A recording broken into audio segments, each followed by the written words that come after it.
ഇന്നെൻ്റെ ലഞ്ചാണ് ഇത് ജങ്കാണ്. ഒരു ചേഞ്ചിന് ഞാൻ ചെയ്താട്ടോ. നഗറ്റ്സ് 5 ഉണ്ട്, പിന്നെ 2 cucumber, 2 carrot. This is my lunch കേട്ടോ. ഓയിൽ ചെറുതായിട്ട് ഓയിൽ ഒഴിച്ചിട്ട് ഫ്രൈ ചെയ്തെടുത്തു. This is my lunch. എനിക്ക് ഭയങ്കര ഇഷ്ടമാണ്. നമുക്കൊന്ന് കഴിച്ച് നോക്കിയാലോ.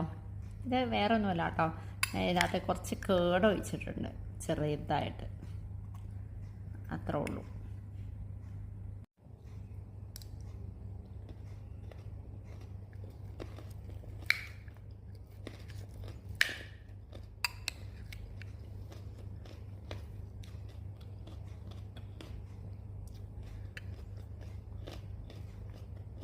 നഗറ്റ്സിന് പകരം നമുക്ക് ചിക്കൻ ബ്രസ്റ്റ്, ട്യൂണ ഫിഷ്,